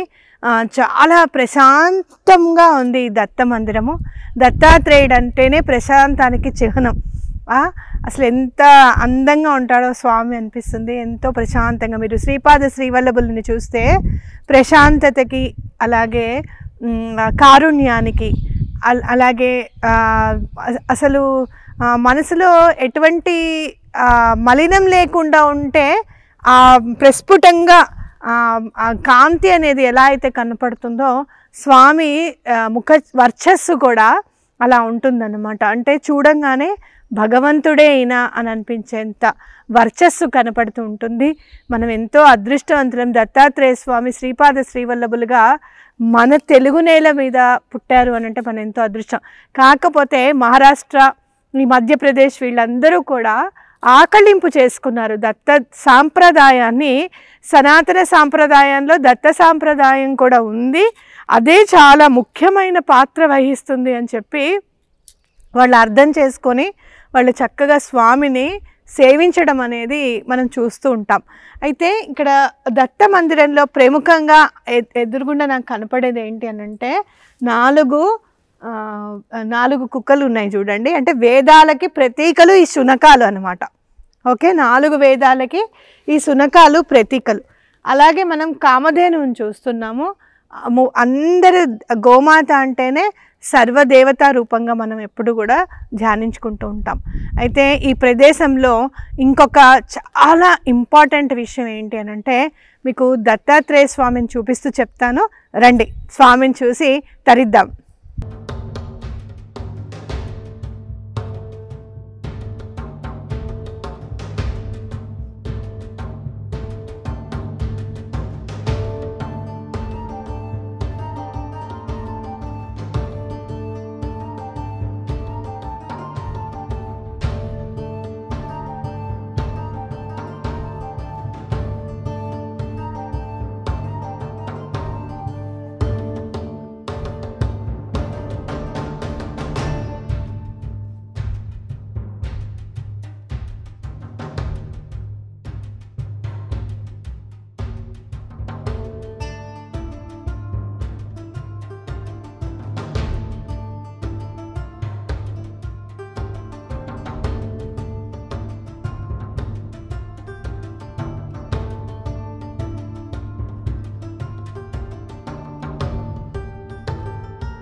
ఒక్కసారి కిందకు చూపించు. ముందు శివలింగం కనపడుతోంది చూడండి, ఇక్కడ శివలింగం కనపడుతోంది. అలాగే దత్తాత్రేయ స్వామిని చూసారు కదా, మీకేమనిపించిందో చెప్పండి. చూడండి, మీకేం అనిపించింది? నేను చెప్తాను చూడండి. దత్తాత్రేయ స్వామి ఏకముఖి దత్తాత్రేయుడు అండి. ఇక్కడ ఎంత చక్కగా చూడండి, సుదర్శన చక్రము, శంఖము, శూలము, అలాగే ఆయన ఎప్పుడు కూడా వేసుకునే జోళి, శ్రీపాద శ్రీవల్లభులు వేసుకుంటారు చూడండి జోళి, అది ఖచ్చితంగా ప్రస్ఫుటంగా కనపడుతుంది. చేతిలో అక్షమాల కూడా కనిపిస్తుంది స్వామికి. ఎంత ప్రస్ఫుటంగా ఉందో చూడండి విగ్రహం. అసలు దత్తాత్రేయుడే వచ్చి నిలబడ్డాడేమో మన కోసం, ఇదిగో నన్ను చూడండి, ఇది నా రూపము అని చెప్పి ప్రస్ఫుటంగా చూపించడానికే దత్తాత్రేయ స్వామి ఇక్కడికి వచ్చారేమో అని చెప్పుకోవచ్చు. రాణి అహల్యాబాయి హోల్కర్ గారే ఈ దత్తధామాన్ని కూడా నిర్మించారు. అలాగే స్వామికి ఊంజల్ సేవ అంటే ఉయ్యాల సేవ కూడా చేస్తారు రాత్రిపూట అనేది మనకి ఇక్కడ కనపడుతుంది. స్వామిని కూర్చోబెట్టి ఉయ్యాల ఊపుతూ ఉన్నారు. దత్తాత్రేయ స్వామిని పూజించాలి అని అంటే ఆయన రూపాన్ని మనసులో ధ్యానించుకోవాలి. పూజ మాత్రం ఆయన పాదాలకే చెయ్యాలి అని చెప్తారు. ఇక్కడ మనం చూస్తే కనుక ఇత్తడితో చేసిన పాదుకలు ఉన్నాయి. అలాగే రాయితో మార్బుల్ పాలరాయి ఉంది కదా, పాలరాయితో చేసిన పాదుకలు కూడా ఉన్నాయన్నమాట. దత్త సాంప్రదాయంలో పాదుకలకి గురు చరిత్రకి చాలా ముఖ్య పాత్ర ఉందన్నమాట. అంటే ఆ పాదుకలు దండం పెట్టుకుంటే చాలు, గురు చరిత్ర చదివితే చాలు, స్వామి రూపము మన మనసులో నిండిపోతుంది అని ఖచ్చితంగా చెప్పుకోవచ్చు. ఇక్కడున్న ఏకముఖి దత్తాత్రేయుడు నిజంగా దత్తాత్రేయ స్వామి సంకల్పంతోనే ఇక్కడికి మనం వచ్చామని చెప్పుకోవచ్చు అనమాట. ఎందుకు అనంటే నేను మొన్న ఒక బుక్ కొనుక్కున్నాను దత్తాత్రేయ స్వామిది, అన్నీ ఉంటాయన్నమాట దాంట్లో. అందులో వాసుదేవానంద సరస్వతి టేంబే స్వామి అని మీరు వినే ఉంటారు కదా, ఆయన పేరు వాసుదేవానంద సరస్వతి స్వామి వారు అనమాట. అయితే ఆయన ఏకముఖి దత్తాత్రేయ స్వామినే పూజించారట. ఆ ఫోటో వేశారు. అంటే దత్తాత్రేయ స్వామి అనగానే మనకి త్రిమూర్తి అంటే 3 ముఖాలు కనపడుతూ ఉంటాయి కదా, కానీ ఆయన మాత్రం ఏకముఖి దత్తాత్రేయ స్వామిని పూజించారు అని చెప్పి ఆ చిత్రపటం దానిలో ఉంది. అప్రయత్నంగా నేను దానికి దండం పెట్టుకోవడము, ఏకముఖి దత్తాత్రేయ స్వామిని కూడా ఉంటారా అంటే ఆయనని పూజించారు. ఎవరైనా 3 ముఖాలతో పూజిస్తారు కదా, వాసుదేవానంద సరస్వతి వంటి ఆయనే ఏకముఖి దత్తాత్రేయ స్వామిని పూజించారా అని చెప్పి నాకు అనిపించింది. ఇదిగో నేను ఇలా ఉంటాను, ఏకముఖి దత్తాత్రేయుడిని అయితే నేను ఇలా ఉంటాను అని చెప్పి స్వామి మనకి దర్శనం ఇచ్చారు అని నాకు ఎంతో సంతోషంగా ఉంది ఇవాళ. అంటే అప్రయత్నంగా మన మనసులో అవునా అని ఏదైనా భగవంతుడి గురించి అనుకున్నప్పుడు అవును ఇది నిజమే, ఇది చూడు అని చెప్పి ఆ భగవంతుడు మనకి రుజువు చేస్తాడు. తన ఉనికిని మనకెప్పుడు కూడా తెలియచేస్తూనే ఉంటాడు అనే దానికి ఇదొక నిదర్శనంగా చెప్పుకోవచ్చు. అయితే ఇక్కడ దత్తాత్రేయ స్వామి ఏం చెప్తారు అనేది హిందీలో రాశారండి. అది ఏం రాశారో చూడండి. ఒక్కసారి నా మార్గంలోకి వచ్చి చూడు, నీ మార్గాలన్నీ కూడా ఓపెన్ అవ్వకపోతే నన్ను అడుగు, నీకు మార్గం కనిపించకపోతే నన్ను అడుగు, ఒక్కసారి నా మార్గంలోకి రా, అలాగే నా కోసం కొంచెం ఖర్చు చెయ్యి. కుబేరుడి యొక్క భాండారమే నీ ముందు నిలబడుతుంది, అది కూడా చక్కగా నీ ముందు ఓపెన్ అయి నిలబడుతుందట కుబేరుడు భాండారం స్వామి కోసం ఖర్చు చేస్తే. మేరే లియే కడవే వచన్ సున్కర్ తో దేఖ్ కృపా నా బర్సేతో కహనా. ఎవరైనా నిన్ను బాధ పెడుతూ ఉంటే కేవలం విను అంతే. కడవే అంటే ఏంటి, చాలా అంటే మనకి మనసుని బాధ పెట్టే మాటలు ఏమన్నా ఉన్నాయి. ఇప్పుడు ఆర్థిక ఇబ్బందులు ఉన్నాయనుకోండి, మనం ఎవరికన్నా ఇవ్వాల్సి వచ్చాం, వాళ్ళు మనని నానా మాటలు అంటారు, మీరు అన్నం తినట్లేదా, మీరు ఇది చేయట్లేదా, అది చేయట్లేదా, మాకెందుకు ఇవ్వట్లేదు, ఇలాంటి మాటలు అంటారు. కానీ మనం తీర్చాలనుకుంటున్నాం కానీ మనకి ఆ డబ్బు రావడం లేదు. వాళ్ళు అన్న మాటలకి మీరు వినండి, స్వామి పాదాలు ఆశ్రయించండి, తప్పకుండా నా కృప నీ మీద ఉంటుంది అని చెప్తున్నారు. మేరే తరఫ్ ఆకర్తో దేఖ్ తేరా ధ్యాన్ నా చూడా దుంగాతో కహనా. అంటే ఇక ధ్యానం అంతా కూడా నా మీద ఒక్కసారి, నా తరఫున ఒక్కసారి రా, నా వైపుకి రా, నీ ధ్యానం ధ్యాస అంతా కూడా నా మీదే నిలబడేటట్టు చూస్తాను అని చెప్తున్నారు. అలాగే మేరే లియే అశ్రు బహాకర్ తో దేఖ్ తేరే జీవన్ మే ఆనంద్ కే సాగర్ నా భర్దు తో కహనా. అంటే నా మీద నువ్వు కొంచెం కన్నీళ్లతో కన్నీళ్ళు కార్చావనుకో నా దగ్గర, అంటే నన్ను ఇలా అంటున్నారు స్వామి, నాకు చాలా బాధగా ఉంది, ఇలా నన్ను అనడం వల్ల నువ్వు తిరిగి అనకుండా ఆయనకు చెప్పుకున్నావు అనుకో, ఇక ఆనందం మొత్తం నీ జీవితంలో నింపుతాను అని చెప్పి చెప్తున్నారనమాట. మేరే లియే కుచ్ బన్కర్ తో దేఖ్ తుజే కీమ్తీ నా బనా దూ తో కహనా. అంటే స్వామి గురించి నేను ఇలా పూజించాను, నేను ఇలా శ్రీపాద శ్రీవల్లభుల్ని ఆశ్రయిస్తే నాకు ఇది దొరికింది, ఇలా బుక్ నేను చూసానో లేదో ఏకముఖి దత్తాత్రేయ స్వామి అవునా అని అనుకుంటే వెంటనే కనపడ్డారు అని, ఇలా మనం ఎవరికైనా స్వామి గురించి చెప్పామనుకోండి, మనని ఒకటి మణిలాగా తయారు చేస్తారట ఆయన. అంటే కీర్తి మనకు వచ్చేటట్టు చేస్తారు. నా మార్గంలో నడువు, నిన్ను శాంతి దూతనే చేస్తాను అని అంటున్నారు. స్వయంకో న్యోఛావర్ కర్కే తో దేకో తుజే మషూర్ న బనదు ఖైనా. అంటే నిన్ను నువ్వు నాకు అర్పించుకుంటే గనక నిన్ను అసలు మొత్తం అందరూ నిన్ను గుర్తుపట్టేటట్టుగా నేను చేస్తాను అంటున్నారు.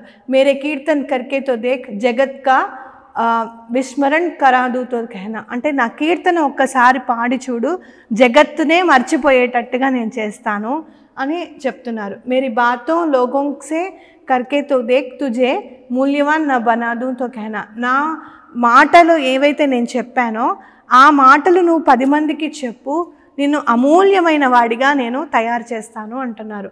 ముజే అప్నా మదద్గార్ బనాకర్ తో దేక్ సబ్కి గులామీ సే నా చుడాదు తో దేక్. అంటే నన్ను నువ్వు మదద్గార్, నేను నీకు సహాయపడేవాడిగా నన్ను గుర్తించు. ఎవరికైతే నువ్వు సలాంలు చేయాలో, ఎవరికైతే నువ్వు తలోంచి దండం పెట్టాల్సిన పరిస్థితి రాకుండా నేను చూస్తాను అంటున్నారు. తూ మేరా బన్కర్ తో దేక్ హర్ ఏక్ తేరా నా బనాదు తో కహనా. నా వాడిగా నువ్వుండు, అందరి వాడిగా నిన్ను చేస్తాను అని చెప్తున్నారు స్వామి. అంటే ఇవన్నీ చదివితే మనకేమనిపిస్తుంది, మనకేమర్థమవుతుంది, కేవలం స్వామిని గుర్తుపెట్టుకొని స్వామి గురించి నలుగురికి చెప్తూ, స్వామి గురించి మంచి మాట్లాడుతూ, స్వామి దారిలో నడుస్తూ, స్వామినే ఎప్పుడు ధ్యానం చేస్తూ స్మరిస్తూ ఆయన కీర్తనలే పాడుకుంటూ ఉంటే ఇంకా మనకి జగత్ అంతా కూడా మన ముందు నిలబడుతుంది అని చెప్తున్నారు. ఇంకేం కావాలండి మనకి, అంతేనా కాదా? ఆయన ఏం అడుగుతున్నారు, నన్ను స్మరించు అని అంటున్నారు. అంటే భగవంతుడిని స్మరించు, గురువుని స్మరిస్తే అందరినీ స్మరించినట్టే అనమాట. అందుకే దత్తాత్రేయ స్వామి ఆది గురువు, ఆయనను పూజిస్తే కనుక అందరినీ పూజించినట్టే అని చెప్పి మనం అర్థం చేసుకోవచ్చు. అలా మనం స్వామిని కనుక ఒక్కసారి ఆశ్రయిస్తే జగత్తంతా కూడా మన ముందు మోకరిల్లుతుంది అని చెప్తున్నారు. తప్పకుండా అదే ధ్యానం చేసుకుందాం. అలాంటి ధ్యానం కూడా స్వామి నువ్వు ఇది, నేనైతే ఏమంటానో తెలుసా, స్వామి నువ్వు ఇది చెయ్యి అది చెయ్యి అన్నీ చెప్తున్నావు, చదివినప్పుడు అవును ఇలా చేయాలి అని అనుకుంటాము, కానీ మానవ మాత్రం సంసారంలో ఉన్నాము, ఏ క్షణమైనా మర్చిపోతాం నిన్ను. అయ్యో మాకేంటి కష్టం వచ్చింది అని చెప్పి బాధపడకుండా ఉండలేము. అలాంటి పరిస్థితుల్లో కూడా భుజం తట్టి వెన్ను తట్టి నా గురించి ఒక్కసారి ఆలోచించు, ఈ బాధ ఆమడ దూరం వెళ్ళిపోతుంది అని ఒక్కసారి గుర్తు చేయి స్వామి. తప్పకుండా నిన్ను వదలకుండా నీతోనే ఉండేటట్టు చూసుకో, ఆ భారం బాధ్యత కూడా నీదే నాయన అని చెప్పి ఒక్కసారి మనస్ఫూర్తిగా దండం పెట్టుకున్నాం. ఈ దత్తధామం వచ్చిన తర్వాత నా మనసు ఎంత ప్రశాంతంగా ఉంది అంటే, ఆహా ఇంక నాకేం భయం లేదు, దత్తాత్రేయ స్వామి ఉన్నారు, అంతా ఆయనే చూసుకుంటారు అనేది నాకు చక్కగా అర్థమైంది. ఇక్కడికి రాగానే నేను ఇది చూసి మీ అందరికీ కూడా చెప్పాలి అనే ప్రయత్నం చేశాను. అర్థమయ్యేటట్టే చెప్పాను అని అనుకుంటున్నాను. మీరందరూ కూడా మరొక్కసారి అర్థం చేసుకొని చక్కగా చూసుకొని స్వామి మూర్తిని చక్కగా ప్రశాంతమైన చిత్తంతో చూసి ఏవైనా కోరికలు మీకు ఉంటే కనుక తప్పకుండా తీర్చు స్వామి, నిన్ను సందర్శించుకుంటాము అని చెప్పి దండం పెట్టుకోండి. నాకెందుకో ఈ మాహేశ్వర్ ఏకముఖి దత్తాత్రేయ స్వామిని దర్శిస్తే అన్ని పనులు అయిపోతాయి అని చెప్పి నాకు అనిపిస్తుంది. ఒక్కసారి మనస్ఫూర్తిగా దండం పెట్టుకోండి. చక్కగా మాహేశ్వర్ని మీరు కూడా సందర్శించవచ్చు. ఇలా వారాహి అమ్మవారి పూజలు చేద్దాము అని అనుకుంటే దత్తాత్రేయ స్వామిని కార్తవీర్యార్జునుడి చేయాలి అని అనిపించడము, అది రెట్టివి భక్తి ఛానల్లో ప్రసారం చేయాలి అని చెప్పి అనిపించడము, వాళ్ళు కూడా నాకు సహకరించడము, ఇలా దత్తాత్రేయ స్వామి ధామాన్ని చూడడం అనేది నా అదృష్టంగా భావిస్తున్నాను. మళ్ళీ మనం నెక్స్ట్ సహస్రధారకు వెళ్తున్నాం. సహస్రధార వీడియోలో మళ్ళీ కలుద్దాం. ఉంటాను, మీ స్రవంతి. దత్తాత్రేయ స్వామిని స్మరించుకోవాలి అని అంటే ఆయన ఏదన్నా స్తోత్రం ఉందా, కవచం ఉందా, లేకపోతే సహస్రనామ స్తోత్రం ఉందా అని చెప్పి మనం వెతుకుతూ ఉంటాం. ఇవన్నీ ఏమీ కాదు. మనం కూర్చున్న చోట ఒక్కసారి స్మరించుకోవాలి అని అనుకున్నప్పుడు దిగంబర దిగంబర శ్రీపాద వల్లభ దిగంబర, దిగంబర దిగంబర శ్రీ దత్తాత్రేయ దిగంబర అనుకుంటే చాలు, స్వామి ప్రసన్నమవుతారనమాట. శ్రీపాద శ్రీవల్లభుల్ని తలుచుకుంటే చాలు, అసలు ఇంకేమీ అక్కర్లేదండి. సో దత్తాత్రేయ స్వామిని పూజిద్దాం.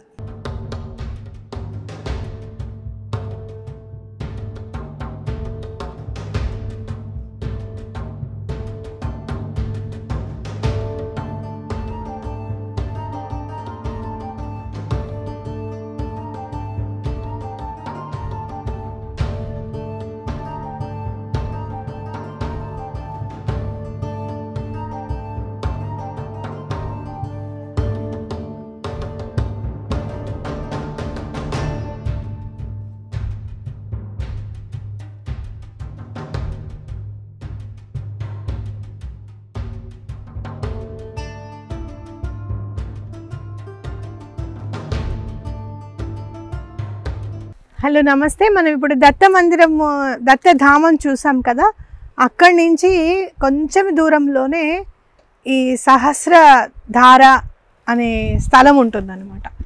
సహస్రధార అంటేనే మనకు అర్థమవుతుంది 1000 ధారలుగా నర్మదా నది 1000 ధారలుగా చీలి ప్రవహిస్తుంది ఇక్కడ అనేది మనకు తెలుసుకోవాలన్నమాట. అంటే సహస్రధార అంటే 1000 ధారలుగా చీలబడింది. అలా 1000 ధారలుగా ఎందుకు చీలబడింది అని అంటే కార్తవీర్యార్జునుడికి సహస్ర బాహువులు అంటే 1000 బాహువులు ఉన్నాయని తెలుసు కదా. ఆయన రాణులతో జలక్రీడ ఆడుతున్నప్పుడు ఒక్కసారే నర్మదా నది ఉధృతి పెరిగిందట. పెరిగేసరికి ఆయన ఏం చేశారు, ఆయన సహస్ర బాహువులు ఒక్కసారి అయిపోయి నదిని ఆపారనమాట. అప్పుడు ఆ సహస్ర బాహువుల్లోంచి ఒక్కొక్క ధారగా చీలిపోయిందనమాట నర్మదా నది. అప్పుడు చీలిపోయి 1000 ధారలుగా ఏర్పడి ముందుకి ప్రవహించాల్సి వచ్చిందనమాట నర్మదా నదికి. కాబట్టి మరి సహస్రధారలు ఎలా చీలిపడాయి అని అంటే ఇక్కడ మీరు చూడండి, ఒక్కొక్క రాయి దగ్గర స్పేస్ కనపడుతుంది చూడండి మీకు. అట్లా మనకి చాలా కొండలు చీలబడి ఉన్నాయన్నమాట ధారల వల్ల. కాబట్టి అలా నర్మదా నది ముందుకెళ్ళింది, చీలిపోయి తర్వాత ఎక్కడికో లాస్ట్కి చాలా దూరంకి మళ్ళీ ఏకనదిగా ప్రవహిస్తుంది అన్నమాట.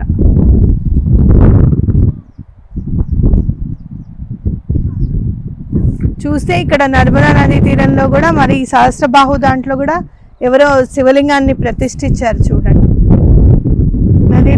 నదీ తీరంలో శివలింగాన్ని ప్రతిష్ఠించడం అనేది చాలా చాలా మంచిది అని చెప్పుకోవచ్చు. ఈ రాణి ఆలియాబాయి హోల్కర్ గారు ఒకసారి నర్మదా నది చాలా ఉధృతి పెరిగిపోయినప్పుడు ఆవిడ దండం పెట్టుకున్నారట. రోజు 11,000 శివలింగాలు చేసి నర్మదా నదిలో కలుపుతాను అని చెప్పి ఆవిడ దండం పెట్టుకున్నారట. ఇప్పటికీ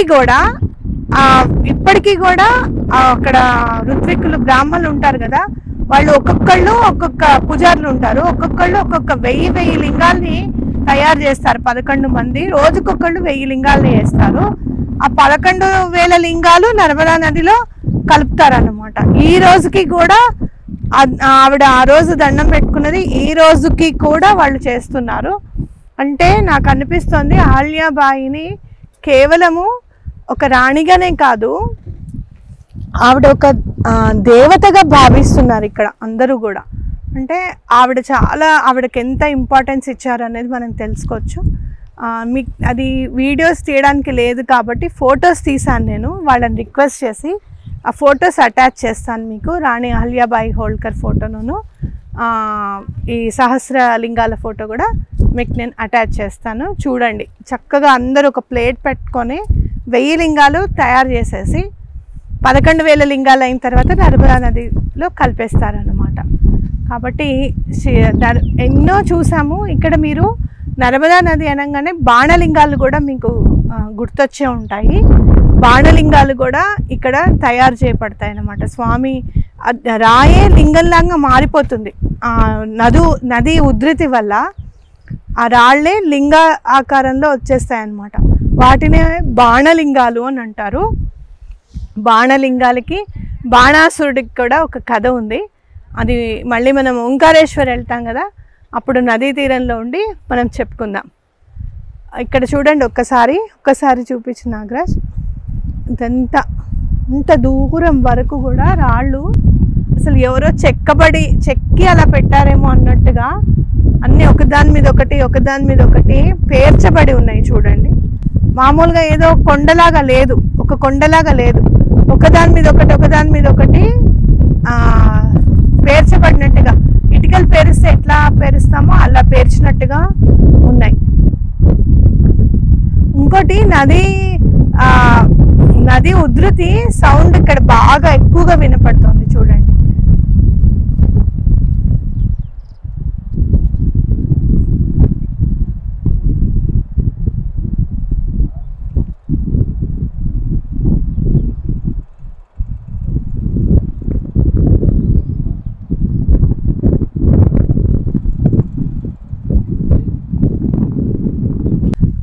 నిశితంగా పరిశీలిస్తే ఆ ఉధృతి ఆ సౌండ్ అనేది మనకి వినిపిస్తుంది.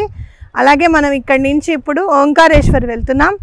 అక్కడ రాజశ్యామల అమ్మవారికిను అలాగే వారాహి అమ్మవారికి కూడా మనం హోమం చేసుకుందాం, అర్చన చేసుకొని హోమం చేసుకుందాం మూల మంత్రంతో. అలాగే అమ్మవారి సహస్రనామాలతో కూడా మనం హోమం నిర్వహించుకుందాం. ఇక్కడి నుంచి మన పయనం ఓంకారేశ్వర్కి.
నమస్తే అండి.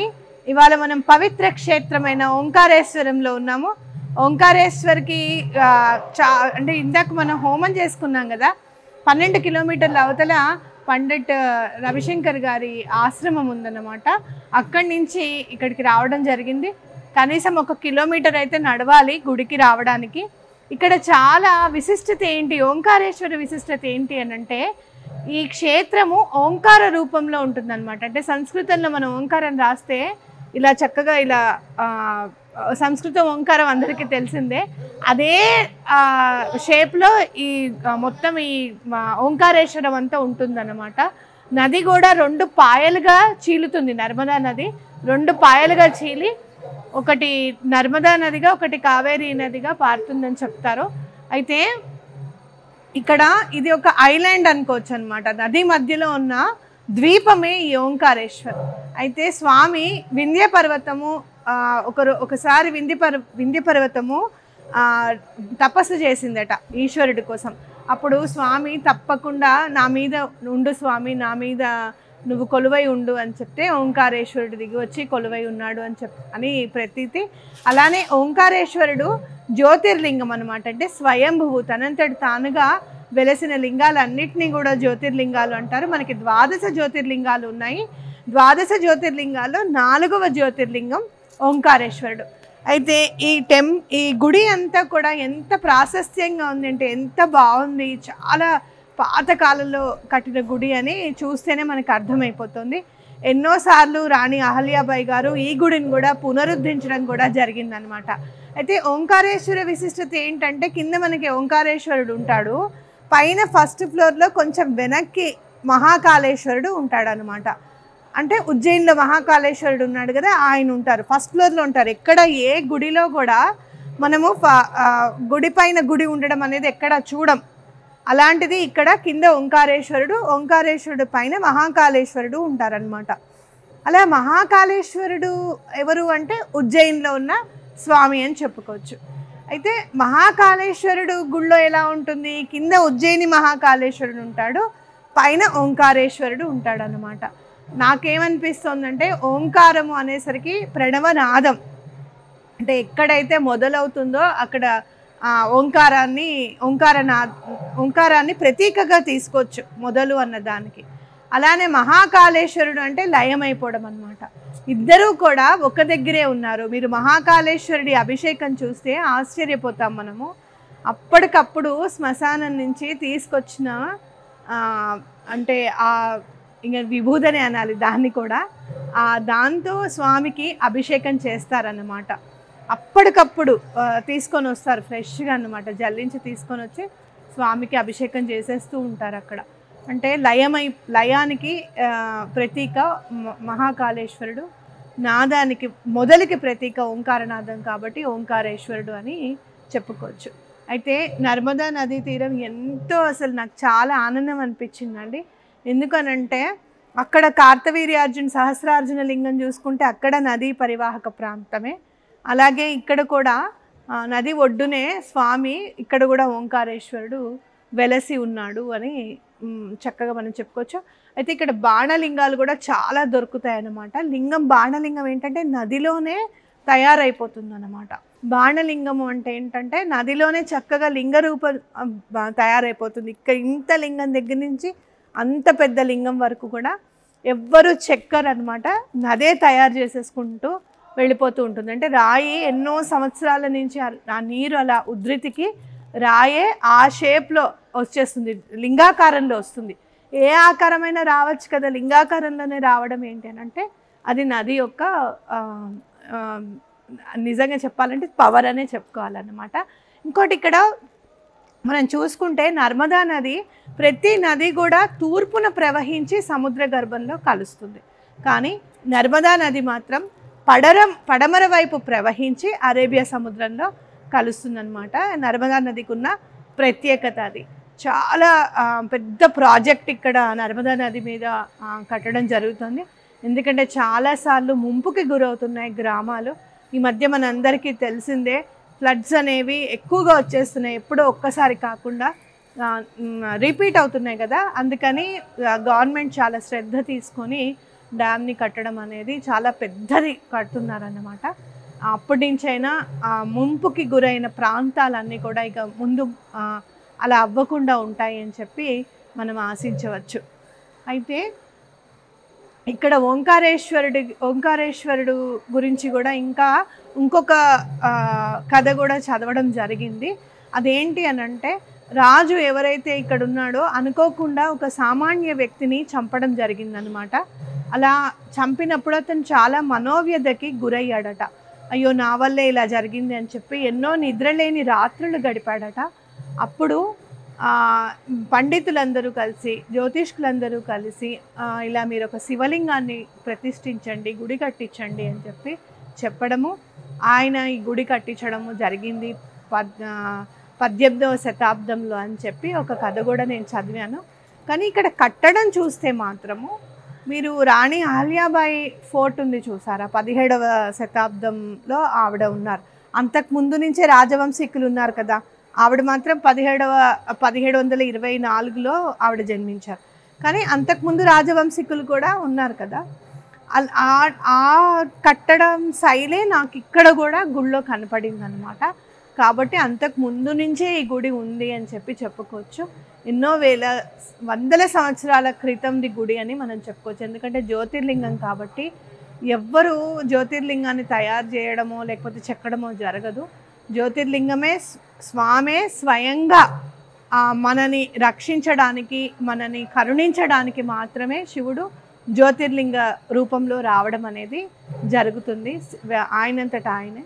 అలా అయితే మనకి కేదార్నాథ్లో ఉంటారు స్వామి, ఎలా అయితే మిగతా జ్యోతిర్లింగాలన్నిట్లో ఉన్నారో అలానే ఇక్కడ కూడా జ్యోతిర్లింగం తనంతట తానే స్వయంభూగా స్వామి వెలిశారు అని మనం చెప్పుకోవచ్చు అనమాట. ఇట్లా ఈ మనం చక్కగా ఇంత మేము పొద్దున్న నుంచి చాలా అంటే ట్రావెల్ చేసి రావాల్సి వచ్చింది. అక్కడి నుంచి 3 గంటల ప్రయాణము, తర్వాత మళ్ళీ హోమాలు అవి చేసుకోవడము, సాయంత్రము చాలా రష్ ఉంటుందేమో, చాలా దూరం నడవాలేమో, చాలా రష్ ఉంటుంది అని అనుకోవడము. అలా ఏమాత్రం రష్ లేకుండా గుడి చాలా ఖాళీగా ఉందండి. ఓన్లీ మా గురించి మేమే వెళ్ళి దర్శనం చేసుకోవడం అనేది జరిగిందనమాట. అలానే స్వామి ప్రసాదం కూడా ఇచ్చారు. చాలా సంతోషం అనిపించింది నాకు. అందరూ కూడా ఒక్కసారన్న టైం చూసుకొని తప్పకుండా మధ్యప్రదేశ్కి రావాలి. తప్పకుండా ఈ ఓంకారేశ్వరుని, ఉజ్జయిని మహాకాళేశ్వరుని, అలాగే సహస్రార్జున లింగాన్ని కూడా తప్పకుండా చూడాలి. ఎందుకంటే అక్కడ కూడా మన విశిష్టత చూసాం కదా, 11 దీపాలు ఉన్నాయి అని చెప్పి. నిన్నటి కంటే కూడా ఇవాళ చదివితే ఇంకో విషయం ఏం తెలిసింది అంటే, రావణాసుడిని బంధిస్తాడనమాట ఎవరు, కార్తవీర్యార్జునుడు. బంధించినప్పుడు కార్తవీర్యార్జునుడు బంధిస్తాడు కదా, రావణాసుడు 10 తలలకి ఒక్కొక్క దీపం వెలిగించి ఆయన చేతిలో ఇంకొక దీపం పట్టుకున్నాడట. అంటే రావణాసుడి కంటే కూడా చాలా శక్తిమంతుడు ఈ కార్తవీర్యుడు అని చెప్పడానికి ఆయన 10 తలల పైన ఇంకో తల ఉన్నట్టుగా ఆయన చూపించాడనమాట. నీకు 10 తలలు ఉంటే అలా కాదు, నీకు 10 తలలతో పాటు ఇంకొక తల కలిగిన వాడిని నేను అని చెప్పి చూపించాడు. ఆ జ్యోతులన్నీ కూడా నిరంతరాయంగా ఇప్పటికీ కూడా అవి అఖండ జ్యోతులుగా 11 జ్యోతులు వెలగడం మనకి కనపడుతుంది. చాలా అంటే ఈ క్షేత్రాలను మాత్రం తప్పకుండా సందర్శించాలి. పిల్లలకి కూడా అలా అఖండ జ్యోతి అప్పటి నుంచి వెలుగుతోంది. ఇలా ఓంకారేశ్వరుడు ఓంకార రూపంలోనే ఈ ద్వీపం ఉంటుంది. ఈ ఊరుని ద్వీపంగా అనుకోవచ్చు మనము. ఈ ఓంకార రూపంలో ఈ ద్వీపం ఉంటుంది. అందులో ఓంకారేశ్వరుడు, పైన మహాకాళేశ్వరుడు, అలాగే ఉజ్జయిన్లో కింద మహాకాళేశ్వరుడు, పైన ఓంకారేశ్వరుడు ఉంటాడు అని మనం పిల్లలకి అందరికీ చెప్తూ చాలా ఎంతో అసలు ఈశ్వరుని దర్శిస్తే, శివలింగాన్ని దర్శిస్తే ఏమీ ఉండదు కదా. మనం ఇట్లా విష్ణువు దర్శిస్తే కనీసం అలంకారం అది అంతా కనపడుతుంది, కళ్ళు ముక్కు అవి మనలాగా ఉన్నాడు స్వామి అని ఎంతో సంతోషిస్తాం. ఈశ్వరుడు లింగాకారం అయి ఉండి ఏమాత్రం ఏది లేకుండా కూడా ఇంకా చూడాలి అనిపించేంత అందం అనేది ఆ లింగాకారంలో ఉంటుంది అని మనం చెప్పుకోవచ్చు. కాబట్టి ఈశ్వరుడిని పిల్లలకి దగ్గర చేద్దాం. ఎంతో ఈశ్వరుడికి దగ్గర అవుతే ఆటోమేటిక్గా ప్రకృతికి కూడా దగ్గర అవుతాం అన్నమాట. కాబట్టి తప్పకుండా పిల్లల్ని దగ్గర చేద్దాం, మనం కూడా దగ్గర అవుదాం. నిరంతరం స్వామి మీదే ధ్యానం ధ్యాస మనం పెట్టుకుందాం. మన చరిత్ర ఇంత గొప్పది అని చాటుదాం. సనాతన సాంప్రదాయాన్ని కాపాడడానికి మహిళ అయినా కూడా ఆవిడ ఎంత సాధించారు అనేది మనం పిల్లలందరికీ చెప్పాలి. అలాగే ఇక్కడ పెద్ద ఎత్తున ఆదిశంకరాచార్యుల విగ్రహం కూడా పైన ప్రతిష్ఠించబడిందనమాట. అది కూడా చాలా ముగ్ధ మనోహరంగా ఉంటుంది. మనందరి పిల్లలకి మన చరిత్ర గురించి చెప్పి మన సనాతన సాంప్రదాయాన్ని కాపాడే దిశలో మనం పయనిద్దాం. ఈ క్షేత్రానికి వచ్చే ముందు ఎలా జరుగుతుందా, నేను ఒక్కదాన్ని ఎలా చేయగలుగుతానా, ఎందుకంటే ఈ విషయం చెప్పండి అక్క, ఏంటక్క అని పద్మిని అడిగిన క్వశ్చన్కి సమాధానం చెప్పడం, అలా కాదు ఇలా కూడా అవ్వచ్చు అని చెప్పి ఇలా ఈ విషయం చెప్పాలనుకుంటున్నాను అని చెప్పడం ఇలాంటివి అలవాటు. కానీ ఒక్కదాన్ని క్షేత్రానికి వచ్చి ఆ క్షేత్రం గురించి విశిష్టత అవి చెప్పే అలవాటు మాత్రం ఇప్పుడే అయింది. ఎందుకంటే ఎప్పుడైనా కూడా యాంకర్ పద్మినితోనే వస్తాను నేను. ఈసారి మాత్రం ఒక్కదాన్ని రావాల్సి వచ్చింది, ఆ అమ్మాయికి కుదరక. వచ్చేటప్పుడు ఎలా చేయగలుగుతానో ఏమో అని అనుకున్నాను. కానీ నాగరాజ్ మాత్రం చాలా బాగా అస్సలు కెమెరా తీయమన్నప్పుడు తీయడం, ఎంతసేపు అయినా కూడా. యాక్చువల్గా అయితే ఒకరోజు మొన్న వచ్చిన రోజైతే మాత్రం మార్నింగ్ మేము 7:30కి స్టార్ట్ చేసాము అంటే నైట్ 11:30 అయిందండి పడుకునేసరికి. అస్సలు ఏమాత్రం అలసిపోయానో లేకపోతే ఆకలేస్తుందనో, ఎందుకంటే సాయంత్రం 5ంటికి తిన్నాం మేము. ఏమాత్రం అసలు డిస్టర్బెన్సే లేదన్నమాట. అట్లా ఏది తీయమంటే అది తీయడము, ఏది చేయమంటే అది తీయడం, నాకు చాలా హెల్ప్ చేశాడు నాగరాజు. చాలా థ్యాంక్స్. ఎందుకంటే మనతో పాటు వచ్చిన వాళ్ళకి వాళ్ళు బాగా చేసిన వర్క్ని మనం గుర్తించాలి, అది కూడా ఒక గ్రాటిట్యూడ్ కిందకే వస్తుంది అని చెప్పి నా ఉద్దేశము. నాకు ఏమాత్రం నేను ఒక్కదాన్ని వచ్చానన్న ఫీలింగ్ పోయిందనమాట. ఇక వర్క్ స్టార్ట్ అయిపోయిందంటే వర్క్లో పడిపోయాము, అలానే చేసుకుంటూ వచ్చాం. ఇంకా మిగతా క్షేత్రాలన్నీ కూడా మీకు అలానే చూపించడం జరుగుతుంది. అప్పటిదాకా నెక్స్ట్ ఇంకొక క్షేత్రానికి వెళ్ళి ఆ క్షేత్రం మహిమల గురించి, ఆ క్షేత్రంలో మనకి ఏమేమి మనం స్వామిని ఇంకా ఆధ్యాత్మికంగా దేవుడికి ఎంత తొందరగా ఇంకొంచెం అడుగు వేయడానికి ఏ క్షేత్రం దగ్గరికి వెళ్ళాలో చూసుకొని ఆ క్షేత్రాన్ని సందర్శించి ఆ క్షేత్ర మహిమ గురించి నా మాటల్లో మీకు తెలియజేయడానికి సంసిద్ధంగా ఉన్నాను. అప్పటిదాకా మరొక క్షేత్రానికి వెళ్ళి మళ్ళీ ఆ క్షేత్రం గురించి, అక్కడ ఉన్న అర్చామూర్తి గురించి, దేవతల గురించి ఇంకొక వీడియో చేద్దాం. ఏ క్షేత్రం అనేది తొందరలోనే తెలియచేస్తాను. అప్పటిదాకా ఉంటాను. ఇక్కడ ఇలా మనకి రావడానికి ముందుగా మనం ఇంత దూరం రావడానికి అందరూ కూడా ఇక్కడ అందరూ ఎవరెవరైతే సహకరించారో వాళ్ళందరికీ కూడా కృతజ్ఞతలు చెప్తున్నాను. మళ్ళీ మరొక క్షేత్రానికి వెళ్ళి మళ్ళీ మీ ముందు ఉంటాను. మరి అప్పటి వరకు సెలవు. ఉంటాను. మీ శ్రవంతి.